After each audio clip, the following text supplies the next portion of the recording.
বর্তমানে স্মার্টফোন ব্র্যান্ডগুলো বা স্মার্টফোন ইন্ডাস্ট্রিতে যে ধরনের স্ক্যাম চলছে এই বিষয় নিয়ে কাউকে কোনো কথা বলতে শুনবেন না, বাট প্রতিনিয়ত আমরা বেশ কিছু স্ক্যামের শিকার হচ্ছি। ব্র্যান্ডগুলো আপনাকে যা দেখাচ্ছে, আমাকে যে সমস্ত জিনিস খাওয়ানোর চেষ্টা করছে, সেগুলো কি আসলে আমাদের খাওয়ার প্রয়োজন আছে? একটা বিষয় মনে করে দেখুন, 2020 সালের আশেপাশে, একটু আগে বা একটু পরে, এই সময়টাতে আপনি যে সমস্ত ডিভাইস পেতেন সেগুলোতে ভ্যালু ফর মানি কিছু আপনাকে অফার করা হতো এবং এমন কিছু ছিল যেগুলো আসলে আপনার কাজে লাগতো। হ্যাঁ, এরপরে দাম টাম বেড়ে গেছে, আমরা জানি কোভিডের কারণে অনেক কিছুর শর্টেজ মানে চিপসেটের শর্টেজ বা অনেক বিষয় নিয়ে দাম কিছুটা বেড়েছে। বাট রাইট নাও 2025 সালের শেষ সময় অথবা বলতে পারেন 26 সালের শুরুতে এসে আপনাকে আমাকে এমন কিছু জিনিস দেখানো হচ্ছে, এমন হাইপ ক্রিয়েট করা হচ্ছে, যে সমস্ত জিনিস দেখে আমি যখন কিনছি আদতে আমি জিতছি না, বরং ঠকছি। এবং আপনার মনে হচ্ছে না এগুলোই ঠিক, আমাকে ব্র্যান্ড এটা বোঝাচ্ছে, ব্লা ব্লা ব্লা, আমি সেভাবে কেনার চিন্তা ভাবনা করছি। নো, আজকের ভিডিওতে আমরা মিনিমাম 10টা স্ক্যামের কাহিনী আপনাদেরকে শোনাবো, যেগুলো প্রতিনিয়তই ব্র্যান্ডগুলো আপনার আমার সাথে করে চলছে এবং সেগুলোর বা এভাবে বলা যায় এবং সেই সালামুলা দেখেই আমি ওর পিছনে ছুটছি। ফার্স্ট অফ অল, এখনকার দিনের অনেক ব্র্যান্ডকেই দেখবেন তারা ক্লেম করে আমাদের এই ডিভাইসে আপনি 5 বছরের ফ্লুয়েন্সি প্রোটেকশন পাবেন। আমার এই ডিভাইসে আপনি 5 বছরের ব্যাটারিতে, ব্যাটারি একদম ভালো থাকবে, ব্যাটারি হেলথ 80%-এর উপরে থাকবে 5 ইয়ার্স পর্যন্ত। আবার কেউ বা ক্লেম করছে আমার স্পিকার 400% ভলিউম দিতে পারে। কিসের উপরে মেজার করে সে 400% বলছে, এটা আমার একটা জানার প্রশ্ন। দ্বিতীয় প্রশ্ন হচ্ছে 5 বছরের যে ফ্লুয়েন্সি প্রোটেকশন দিচ্ছে, যে 5 বছরের মধ্যে আমার ডিভাইসটা একদম স্মুথ চলবে, ডিভাইসের দাম হচ্ছে 15,000 টাকা। ইভেন তারা কোনো ক্লেমেই করতে পারছে না যে ওই ফোনটাতে সে আপডেট কয়টা দিবে, হয়তো মেজর আপডেটের ব্যাপারে কোনো কিছু নাই, একটাও দিবে না। ওদিকে 5 বছরের ফ্লুয়েন্সি প্রোটেকশন দিয়ে রাখছে। আই ডোন্ট নো যে 3 ইয়ার্স আফটার 4 ইয়ার্স ওই ফোনের সাথে ওই সময়কার যে অ্যাপ্লিকেশনগুলো সেগুলো কীভাবে সিঙ্ক করবে এবং কী করে ফ্লুয়েন্সি প্রোটেকশন দেবে, এটা কোনোভাবে মেক সেন্স করে? আচ্ছা, আমি আরেকটা পয়েন্ট দিচ্ছি। সে যে বললো যে 5 বছরের ফ্লুয়েন্সি প্রোটেকশন দিচ্ছে, আমার ওয়ারেন্টি তো সে প্রোভাইড করছে 1 বছরের, রাইট? তো 365 দিন পরে গিয়ে আমার ফোনটাতে যদি স্লো হওয়া শুরু করে, 2 বছর পরে গিয়ে ধরুন, সেক্ষেত্রে আমার সেই ফ্লুয়েন্সি প্রোটেকশন যেটা ক্লেম করছিল ব্র্যান্ড, সেই সাপোর্টটা আমাকে কে দিবে? এইটা একটা জানার ব্যাপার। তারা হয়তো ল্যাবে টেস্ট করে জাস্ট বলে দিচ্ছে, কিন্তু আমি হয়তো ভাবছি এই ফোনটা নেক্সট 5 ইয়ার্স একদম ঠিকঠাক চলবে, ওদিকে আমি পাচ্ছি 1 বছরের ওয়ারেন্টি, এরপরে 2 বছর পরে যদি ফোনটা স্লো করে বা 1 বছর পরে গিয়ে স্লো করে, ব্র্যান্ডের কিন্তু কোনো দায়ভারই নেই বা কোনো কিছু দেখবেই না যে আসলে আপনার ফোনটার কী অবস্থা, কখনোই দেখবে না। সো এটাও আমার কাছে কাইন্ড অফ স্ক্যামই মনে হয়। ব্যাটারির ক্ষেত্রেও সেম। আর ওই যে 300% 400% স্পিকার ফোনের সাথে, ভাই ওগুলোর ভলিউম লেভেল তো রেগুলার স্মার্টফোনের মতো সেমই আছে, একটু কম বেশি আছে। কিসের উপর মেজার করে আসলে সে বলছে যে 400% বা 300% ভলিউম পৌঁছতে যাবে? I don't know. এরপরে যে বিষয়টা আপনারা অনেকেই জানেন, ভার্চুয়াল র্যাম। আপনার ফোনে 6 জিবি র্যাম আছে, বাট আরও 12 জিবি র্যাম আপনি ভার্চুয়ালি ব্যবহার করতে পারবেন। এখন কিছু ব্র্যান্ড তো পারলে র্যাপিড মেমোরি টেকনোলজি, এমনকি তাদের বক্সের উপরে এমনভাবে লেখা থাকে যে ওই ফোনটা আপনি ধরেই নেবেন 12 জিবি র্যাম ভেরিয়েন্টের, আদতে আছে 4 জিবি, বাকিটা টোটালি হচ্ছে ভার্চুয়াল র্যাম, যে জিনিসটা অ্যাকচুয়াল র্যামের মতো কাজ করে না কখনোই। এখন যারা নর্মাল মানুষজন রয়েছে, যারা কিনা একটু টেক নিয়ে ঘাটায় না, তারা কিন্তু ব্যাপারটা বুঝবে না যে তার ওই ভার্চুয়াল র্যামটা কোন জায়গায় হেল্প করছে আর রেগুলার নর্মাল যেটা মেইন র্যাম সেটা কোথায় হেল্প করছে। অনেকে তো এটাও বুঝবে না যে ফোরগ্রাউন্ডে আসলে কোন অ্যাপটা রান করবে, কোনটা স্ট্যাটিক অ্যাপ, ওইটা গিয়ে আবার কোথায় রান করবে। আপনার এমন একটা অ্যাপ রয়েছে যে অ্যাপটা ব্যাকগ্রাউন্ডেই রান হয়ে থাকে, ধরুন ইউটিউব প্রিমিয়াম আপনি ব্যবহার করেন, গান শুনবেন, আপনার গান চলছে কিন্তু ব্যাকগ্রাউন্ডে চলছে, সেক্ষেত্রে এই অ্যাপটা কিন্তু আপনার ওই ভার্চুয়াল যে র্যাম ওই মেমোরি ব্যবহার করছে না। আপনি যখন নর্মালি ফোনটা ব্যবহার করছেন, ব্যবহার করে ধরুন একটা অ্যাপ থেকে আরেকটা অ্যাপে সুইচ করছেন, কিছু সময়ের জন্য ব্যাকগ্রাউন্ডে ওই অ্যাপটা জাস্ট থাকছে, ওইটা স্ট্যাবলভাবে থাকছে, সে রান হয়ে থাকছে, ওরকম না, জাস্ট নর্মালি যে জায়গা ছিল ওইখানেই থাকছে। সেক্ষেত্রে কিছুটা আপনাকে হেল্প করতে পারে ভার্চুয়াল র্যাম। কিন্তু আপনি যারা হয়তো বা অনেক ভালো বুঝি না, ধরেন এই যে আমরা টুকটাক জানি, কিন্তু যারা জানে না সে কিন্তু মনে করবে ওয়াও অনেক বড় র্যাম আছে, তাহলে এটা দেখে নিয়ে নিচ্ছি, কিন্তু ওইটা আসলে আপনাকে সেই বেনিফিশিয়াল জায়গায় নিতে পারবে না। সো বক্সের উপরে বড় করে র্যাপিড মেমোরি, অমুক তমুক সমুক, এই সমস্ত কনফিউজিং ওয়ার্ড না ইউজ করাই মনে হয় ভালো, যেটা সত্যি ওটা লিখে দিলে বরং একজন ক্রেতার জন্য সব দিক থেকেই সুবিধা হয়। র্যামের প্রসঙ্গ যেহেতু চলে আসলো, তৃতীয় নম্বর পয়েন্টে এসে আমি বলবো, আমরা যারা রিভিউয়ার রয়েছি, আমরা রিভিউ করি, ব্র্যান্ডগুলো তাদের প্রোডাক্ট আমাদের কাছে 15-20 দিন আগে পাঠিয়ে দেয়, খুব ভালো কথা আমাদের ব্যবহার করার জন্য, কিন্তু সেই ব্র্যান্ডটা যে মডেলটা লঞ্চ করছে সেই মডেলটা হয়তো বাংলাদেশে 3টা ভ্যারিয়েন্টে নিয়ে আসছে, আইদার 2টা ভ্যারিয়েন্টে নিয়ে আসছে, একটা 6 জিবি র্যামের, একটা 8 জিবি র্যামের, আবার কোনোটা হয়তো বা 4 জিবি, কোনোটা হয়তো 6 জিবি। এখন আমার কাছে যখন পাঠাচ্ছে ব্র্যান্ড, সে আমাকে পাঠাচ্ছে একদম হাইয়েস্ট ভ্যারিয়েন্ট 6 জিবিটা। এবারে 6 জিবিটা আমি ব্যবহার করে একটা অভিজ্ঞতা আপনাদের সাথে শেয়ার করছি। আপনি ধরে নিচ্ছেন যে ওকে ফোনটাতে মোটামুটি দিক থেকে ভালোই করছে, তাহলে আমি 4 জিবিটা কিনে নিচ্ছি। এবারে আসল খেলায় আসেন, আপনি 4 জিবি র্যাম আর 6 জিবি র্যামের মাঝে কখনোই একরকম পারফরমেন্স পাবেন না। সবকিছু তো সেম আছে, বাকি সবকিছু সেমই আছে, কিন্তু র্যামের ক্ষেত্রে এসে আপনি ভিন্নতা লক্ষ্য করবেন। আমি সর্বোচ্চ ভিডিওতে বলতে পারি যে ভাই আমি 6 জিবিটা ব্যবহার করছি, আমাদেরটা মোটামুটি এমন রেজাল্ট দিচ্ছে, 4 জিবিটা হয়তো বা একটু কম, এটা হয়তো আমি এভাবেই বলতে পারি, কিন্তু অ্যাকচুয়াল রেজাল্ট কি আমি তখন বলতে পারছি আপনাকে 4 জিবিটা যে এতটা কম রয়েছে? তো এটাও একটা বিষয়। এতে করে উল্টা আমাদেরকে আপনারা মনে করেন যে ভাই রিভিউ দিল ওইখানে আমি দেখলাম এমন, কিন্তু আমি 4 জিবিটা কেনার পর আমার এমন হয়ে গেল কেন? 4 জিবি 6 জিবি এর মাঝে বিশাল একটা তফাৎ থাকতে পারে, এবং যখন আপনি অ্যাপ ওপেন করবেন তখন দেখবেন 4 জিবিটা অনেক স্লোলি ওপেন করছে, যেটা 6 জিবি র্যামের আছে ওইটা আরও একটু ফাস্টার, আর একটু স্মুথ চলছে, ওভারঅল তার এক্সপিরিয়েন্স একটু ডিফারেন্ট হয়ে থাকে। তো এই ব্যাপারটাকে সরাসরি ব্র্যান্ডের স্ক্যাম আমি বলছি না, বাট ব্র্যান্ড যেটা করতে পারে আমাদের কাছে হয়তোবা এর মানে লোয়েস্ট ভ্যারিয়েন্ট যেটা সেটাও পাঠাতে পারে, এবং একই সাথে যেটা হাইয়েস্ট ভ্যারিয়েন্ট সেটাও পাঠাতে পারে। তখন গিয়ে আমাদের একটা ইউজার এক্সপিরিয়েন্স আমরা আসলে এইভাবে শেয়ার করতে পারি। আমরা অবশ্যই এই বিষয় নিয়ে ব্র্যান্ডের সাথে কথা বলা ট্রাই করবো, এরপর থেকে যাতে এই ব্যাপারগুলোর দিকে একটু নজর দেওয়ার ট্রাই করে। বাট আপনারা বিষয়টা মাথায় রাখতে পারেন, যখন দেখবেন যে লোয়েস্ট ভ্যারিয়েন্ট নিয়ে আমরা আসলে রিভিউ করি নেই, তখন নিজেরা একটু ওই ফোনটা কেনার আগে একটু চেক করে দেখবেন যে আসলে কী অবস্থা হয়। এরপরেরটা হচ্ছে নিটসের গল্প, নাম্বার গেম। আপনারা 7000 নিটস শুনতে পাচ্ছেন, 8000 নিটস শুনতে পাচ্ছেন, 5000 নিটস, আরও কিছুটা কম 3000 নিটস প্লাস এরকম। এই যে পিক ব্রাইটনেস, এই পিক ব্রাইটনেস আসলে কি আপনার কাজে লাগছে? আসলে তো কাজে লাগছে না। ওইটা ডিসপ্লের কোনো একটা নির্দিষ্ট জোনে নির্দিষ্ট একটা সময়ের জন্য হয়তো জ্বলবে, কিন্তু আদতে আপনি এইচবিএম বা প্র্যাকটিক্যাল যে ব্রাইটনেস সেটা ওইখানে এভাবে পাবেন না, এবং সেটা এতটা প্রয়োজনীয় হয় না। আপনার চোখে ওইটা নিতে গেলেই সমস্যা হয়ে যাবে, এত বেশি ব্রাইটনেস আপনি নিতেও পারবেন না। সো এই যে ডিসপ্লের বড় মার্কিং দেখছেন নাম্বার গেম, এইটা দেখে আসলে আমার মনে হয় না যে একটা ফোন পারচেজ ডিসিশন মেক করা উচিত। এগুলো কোম্পানি জাস্ট আমাদের সাথে খেলছে, ওইটুকু মাথায় রাখতে পারেন। এই একই জায়গায় কিন্তু ক্যামেরার মেগাপিক্সেলও থাকে, যে জিনিসটা আপনারা অলরেডি আমাদের অনেক ভিডিও দেখে এখন বুঝে ফেলছেন যে অনেক বড় মেগাপিক্সেল মানেই আসলে সেরা ছবি দিচ্ছে। ব্যাপারটা ঠিক এরকম না, বরং সেন্সর সাইজ, অপটিমাইজেশন, এই সমস্ত বিষয়ের উপরে ডিপেন্ড করে একটা ছবি ভালো আনা সম্ভব, সেটা যদি মেগাপিক্সেলের দিক থেকে কমও হয়ে থাকে। আর একটা বিষয় কি খেয়াল করছেন, যে সমস্ত ফোনে 200 মেগাপিক্সেল ক্যামেরা রয়েছে, আপনি কিন্তু ছবি তোলার সময় নর্মালিই তুলেন, ওই হাই মেগাপিক্সেল মোডে গিয়ে তুলেন না। তো নর্মালি আমরা জাস্ট ক্যামেরাটা ওপেন করি, টুক করে ছবিটা তুলে ফেলি।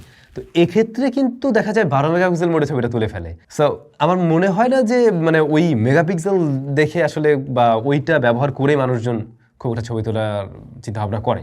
এবারে আসছি স্মার্টফোন ব্র্যান্ডের আর একটা দারুণ কৌশলে। তারা এনভায়রনমেন্ট সেফ করে ফেলতেছে, এনভায়রনমেন্ট পুরো উদ্ধার করে ফেলতেছে। পৃথিবীর এনভায়রনমেন্ট অনেক মানে ক্ষতিগ্রস্ত, তাই তারা চার্জার বক্স থেকে সরিয়ে, তাই তারা ওই যে কি বলে ইয়ারফোন সরিয়ে আমাদেরকে উদ্ধার করতেছে। এইভাবে একটা বুঝ দেওয়া হচ্ছে। আপনি আমি চিন্তা করছি ওয়াও, মানে ব্র্যান্ড কত ভালো করছে, এবং আমাদের কথা চিন্তা করে তারা চার্জার সরিয়ে নিয়েছে। এবারে আমি যাই আর একটা কি খাই ওটা না বললাম, গিয়ে আমি আর একটা চার্জার কিনি টাকা পয়সা দিয়ে, ব্র্যান্ডের সব দিক থেকে লাভ হোক। কীভাবে লাভ হচ্ছে দেখুন। ফার্স্ট অফ অল ব্র্যান্ডের শিপিং চার্জ কমে যাচ্ছে। সে আগে একটা ফোন যখন শিপিং করতো এতটুকু জায়গায় দখল করতো, এখন এইটুক জায়গায় সে পারলে 3টা থেকে 4টা বক্স ঢুকাই দিতে পারতেছে। তো তার শিপিং কস্ট কমে যাচ্ছে, এক, সে ওইখান থেকে প্রফিটেবল হচ্ছে। দ্বিতীয়ত আপনার কাছে সে চার্জার আলাদা সেল করবে, এবং কি বলে ইয়ারবাডস বা ইয়ারফোন সেই জিনিসও সেল করবে। এখন এগুলো তো ধরেন ফ্ল্যাগশিপ ফোনগুলো শুরু করছে, একই সাথে আমি আস্তে আস্তে অনেক কম দামি স্মার্টফোনও দেখছি। স্যামসাং এর ক্ষেত্রে আমরা অনেক কম দামি ডিভাইস এই ব্যাপারটা ফলো করা শুরু করছি। অ্যাপল তো এই জিনিসটা শুরু করলো, এখন এই ট্রেন্ড অনেকেই ফলো করছে। তো এটাও ভাই এক ধরনের স্ক্যাম। পরিবেশ যা দূষিত হওয়ার আমরা আরও অনেকভাবেই করতেছি, শুধুমাত্র ওই ফোনের চার্জার সরিয়ে ফেলে পরিবেশ একদম রক্ষা করে ফেলতেছে। এই ব্যাপারটা আমার জাস্ট মাথার উপর দিয়ে যায়।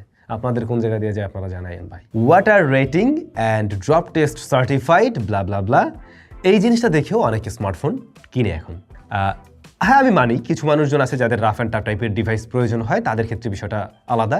তবে মোস্টলি আমরা কেউ পানির মধ্যে গিয়ে ফোন ব্যবহার করি না, এবং ফোনটা আমরা আসার টাসার দেওয়ার চিন্তা করেও আসলে এভাবে কেউ কিনি না, তাই তো? এবং একটা ফোনের মেইন কেএসপি ইউএসপি যা বলেন সেই জায়গাটা বোধহয় আসলে তার মানে এইরকম বিষয় হতে পারে না যে আমার ফোনটাতে ওয়াটার রেটিং আছে IP69K বা আরও প্লাস কিছু, আইদার আমারটা drop test certified, military standard 18S এর সার্টিফিকেশন রয়েছে। সো এইটাই আমার মেইন, এইটার মানে কেন্দ্রবিন্দু, এবং এইটা দেখেই মানুষ কিনবে, এইটা দেখেই কেনা উচিত। আমার মনে হয় না যে ওই জায়গায় কস্টিং বাড়াইয়া ওই জায়গার জন্য আমার স্মার্টফোনটার দাম বাড়িয়ে দিয়ে দেন আমি অন্য সব জায়গায় কমিয়ে ফেললাম, ব্যাপারটা কোনোভাবে মেক সেন্স করে না। আমরা এই সমস্ত ফিচার যদি পাই সেটা ভালো, বাট এইটা মেইন ফিচার হিসেবে থাকতে পারে না একটা স্মার্টফোনের ক্ষেত্রে, আমার তাই মনে হয়। থাকলে কোনো সমস্যা নেই, না দিলেও আমরা মনে হয় না যে খুব বেশি ওটা নিয়ে মানে হয়ে যাব। বরং ওই জায়গায় যদি একটা ভালো প্রসেসর দেওয়া যায়, ফোনটার প্রাইসিংটা যদি ওইভাবে না বাড়ে, এই সমস্ত কাহিনী করতে গেলে আপনাদের একটা কাহিনী শুনে কয়েকদিন আগে কোনো এক ব্র্যান্ড একটা ফোন রিভিউর ব্যাপারে কথা বলছিল। তো আমি বললাম এই ফোনের যে স্পেক সেই অনুযায়ী দাম এত বেশি দিয়ে দিচ্ছেন কেন, আপনারা এত বেশি দাম কেন?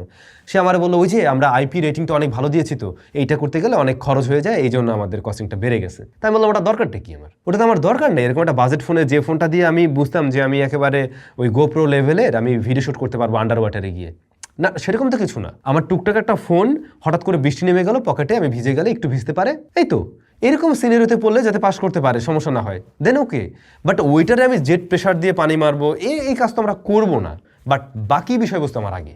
সো ব্র্যান্ড যদি এই সমস্ত জায়গায় টাকা ঢেলে তারা এসে আবার আমাদের পকেট কাটতে চায়, তাহলে এর কোনো মানেই আমি দেখি না আসলে। কিছু বাজেট ফোন আপনারা লক্ষ্য করেন ফ্ল্যাগশিপ টাইপের কিছু বিষয়বস্তু অফার করা ট্রাই করে, সেটা লুক ওয়াইজ হতে পারে, লাইক ক্যামেরা মডিউল এত বড় বানাই দিছে, মানে ওদিকে ফোন হচ্ছে 11,000 টাকার, দেখতে মনে হইতেছে যেন পিছনে জাহাজ আছে, মানে বিশাল বড় ক্যামেরা, ভিভোর X সিরিজকে বিট করতেছে, এরকম টাইপের একটা ব্যাপার স্যাপার।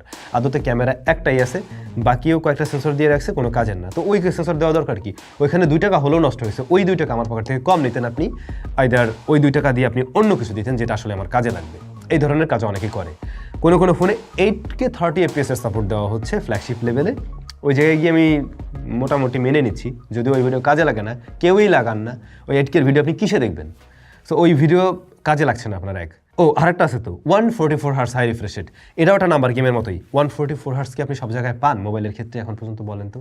আপনি কিছু গুটি মাত্র কয়েকটা অ্যাপের ক্ষেত্রে আপনি পাবেন, যেটা আদতে আপনার প্রয়োজন নেই। তো এটাও একটা নাম্বার গেমের মতোই, ওই 8K আছে, 144 হার্জ আছে, এটাও একটা নাম্বার গেমের মতো। যদি এই জায়গায় আসলেই কোম্পানির টাকা খরচ হয়ে থাকে, তাহলে তো আমি মনে করি ভাই ওই জায়গায় টাকা খরচ করার প্রয়োজন নেই। পরবর্তী পয়েন্টটা আরও মারাত্মক, বাট তার আগে এই মারাত্মক জিনিসটা দেখুন, ড্রপ শোল্ডার হুডি ফ্রম টাইজো। টাইজোতে আপনারা এরকম কিন্তু জিনিসপত্র অ্যাভেলেবেল পেয়ে যাবেন এখন, এমনকি ডেনিমের জ্যাকেটও চলে আসছে। তো ভিজিট করে ফেলুন, 10% ডিসকাউন্টে আপনারা কিনতে পারবেন। এরপরে আসে হাইপ ভার্সেস রিয়েলিটি। ফোনগুলো যখন নতুন আসার আগে দেখবেন তাদের পেজ বা তাদের বিভিন্ন প্রমোশনাল, এটা করতেই পারে, এটা মার্কেটিং করার মতো ওকে, কিন্তু এমন কিছু আননেসেসারি হাইপ ক্রিয়েট করে যেটা পরবর্তীতে মেক সেন্স করেই না। লাইক কয়েকদিন আগে এক ব্র্যান্ড আর কি, তারা লোগো চেঞ্জ করছে, তো এমন লেভেলের হাইপ ক্রিয়েট করছিল, আমি তো ভাবছিলাম ভাই পৃথিবীর সবচেয়ে সেরা কিছু নিয়ে আসতে চলছে। এরপরে জানিয়ে আসছে, এটা আপনারা জানেন, ওইটা আমার আর বলার কিছু নাই, মানে পুরাই ফানি। তো মোবাইল ফোন ব্র্যান্ডও কাইন্ড অফ ওরকম কাজ করে, প্রথমে এমন লেভেলের হাইপ ক্রিয়েট করে বিভিন্ন ওয়েতে, সেটা এমন কিছু ইনফ্লুয়েন্সার্স, এমন কিছু সোশ্যাল মিডিয়া পাবলিক দিয়ে যারা আসলে ফোনের ব্যাপারে তেমন কিছু জানে, তাদেরকে যে কোনো একটা ফোন ধরাই দিয়ে যে কোনো কিছু বলতে বললেই ও হ্যাঁ এটা ঠিক আছে, এটা ফোন এটা খুবই ভালো, পৃথিবীর সবচেয়ে ভালো ফোন। সে কিন্তু একটা আইফোনেই ব্যবহার করে পকেটে, বাট তখন তাদের কাছে ওই ফোনটা সবচেয়ে সেরা ফোন বলেই মনে হয় এবং সবচেয়ে সেরা ফিচার। আদতে ওই ফোনে কিছু ভাই, অ্যাটলিস্ট আমি তাদের উদ্দেশ্যে একটু বলি, বলতে বলে এটা ঠিক আছে, বাট একটু স্টাডি করে নেওয়া উচিত অ্যাটলিস্ট, যে ফোনটা আমি যেটা নিয়ে কথা বলছি আদৌ আমি যেগুলো বলছি এগুলো মেক সেন্স করে কিনা। সো এই ধরনের কিছু স্ট্যান্ডবাজি ব্র্যান্ড করে। এখন প্রি হাইপ ক্রিয়েট করা যায়, কিন্তু আননেসেসারি যেগুলো মিলেই না, আসার পরে আমি দেখতে পাই একদম ডিফারেন্ট একটা জিনিস, ওইটা না করাটা বোধ হয় যুক্তিসঙ্গত। চার্জারের ক্ষেত্রে বিষয়টা সেম থাকে, যে 120 ওয়াট, 140 ওয়াট, 240 ওয়াট, 260 ওয়াটের চার্জার, এত বড় চার্জারের প্রয়োজন হয় না। আমরা এখন পর্যন্ত বিভিন্ন স্টাডি থেকে দেখতে পাই যে অনেক বড় চার্জারগুলো ব্যাটারি বেশ দ্রুত সময়ের মধ্যে গরম করে ফেলে এবং ব্যাটারি লাইফ টাইম হারাতে পারে। আমার মনে হয় স্ট্যান্ডার্ড জায়গায় থাকাটাই ওকে আছে।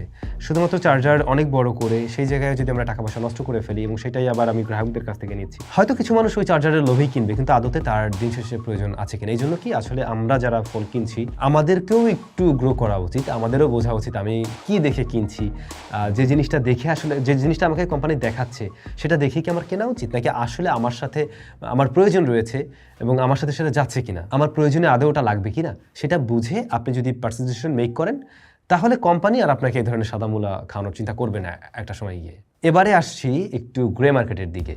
গ্রে মার্কেটে আপনি দেখবেন মাঝে মাঝে কিছু শপে আর কি এরকম পাওয়া যায় বেশ ওল্ড মডেলের হচ্ছে গিয়ে ইয়ারফোন, কি বলে কোন একটা ফোন, সেই ফোনগুলো বাংলাদেশে কোনোদিন আসেই নেই, বিদেশে হয়তো চলতো, ওই ফোনগুলো বাংলাদেশে এখন লট আকারে চলে আসছে।